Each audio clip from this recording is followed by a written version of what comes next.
Let's see if our next magician can play Penn and Teller for fools. Take a look.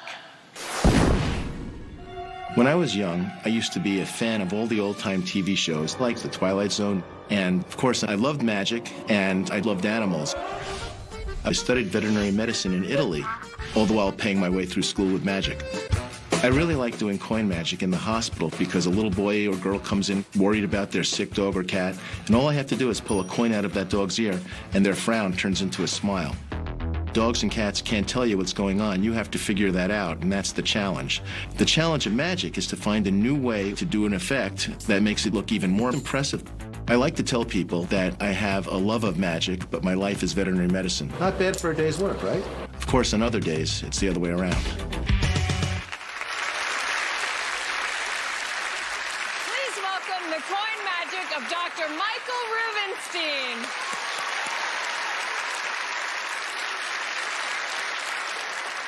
I've always enjoyed watching reruns of my favorite classic TV show, The Twilight Zone. I love that each episode revolves around tales of the strange, the macabre, and the magical. Tonight, I'd like to combine my love of that show with my passion for coin magic and tell you a story created especially for this occasion.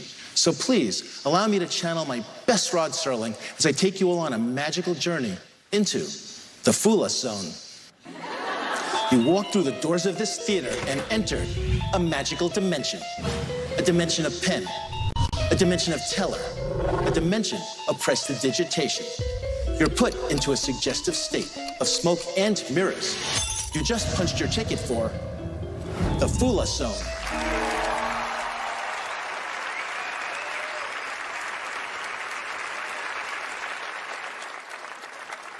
The word alchemy, by definition, the magical mutation of metal, a mythical power often attributed to wizards from a time long since passed by.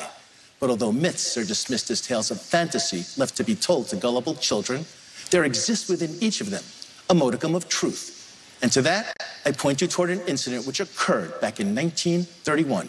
The place, a street in the center of London.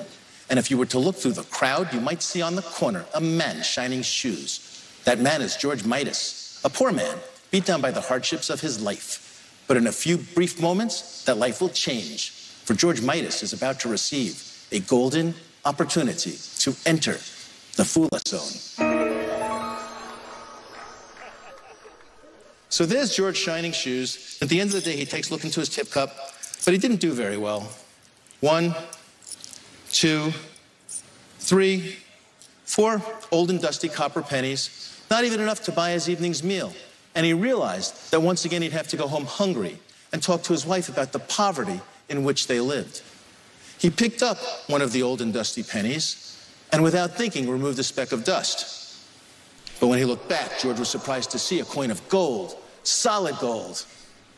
George couldn't believe his eyes, but he realized that with all of that gold, he now had enough money to pay all of his back rent.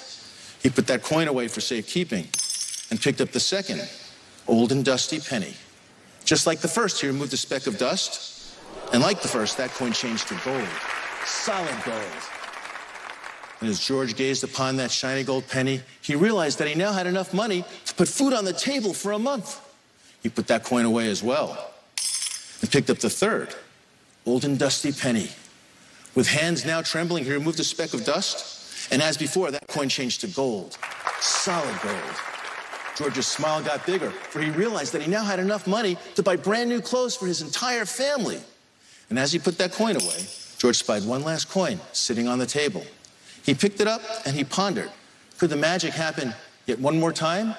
He rubbed that coin on his sleeve, revealing once again a coin of gold, solid gold. But as George played around with that shiny gold penny, he stopped thinking of all of the good and wondrous things he was going to do for his family. For you see, George now realized that he had the power, and he was going to use that power, not for good, but to get back at all of the people who beat him down and put him into a state of poverty. And at that very moment, that shiny gold penny changed back to copper. When George saw what had happened, his smile faded, for he realized that the magic had only been fleeting. And in fact, when he took a look back into his cup, he found that all of the shiny gold had changed back to copper, And as George looked on in despair, it was as if you could hear the voice of Rod Serling, who said, yes, George Midas, a man who possessed a true gift, a real Midas touch. But gifts used for the wrong reasons can also be taken away. Back to the refund counters, found only in the stores of the Fool Us Zone. Thank you. Dr. Michael Rubinstein. Oh, hi. Nice to meet you. Oh, I love the Twilight Zone as well. Thank you. One of my favorites. Yeah, so I really liked the ambience.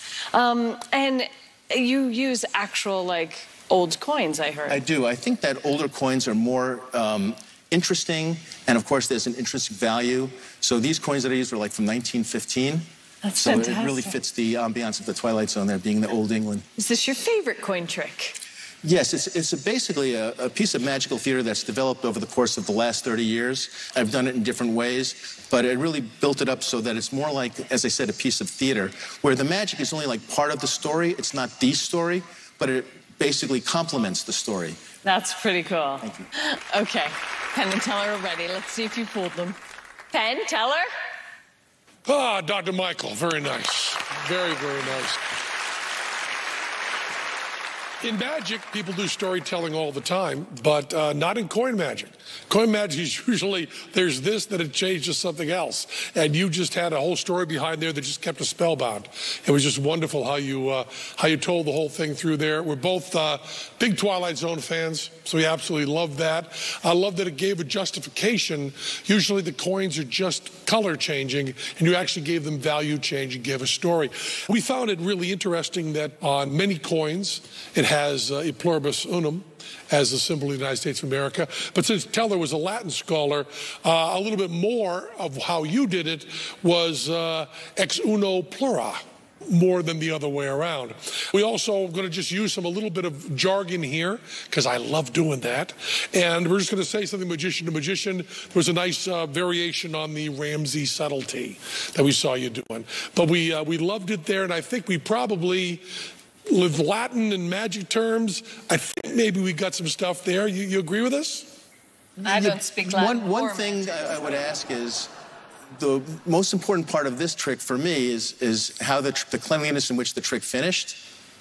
And I was wondering if that was important for you. Because when you deal with 4 dirty coins, you got to keep your hands clean. Well, yeah, well, that to us, although we loved it, was not that important a matter. Well, that meant nothing to me. Did it mean something to you? Yes, it did. Okay, so you They're good. You didn't fool them? Well, thank you, Dr. Michael Rubinstein.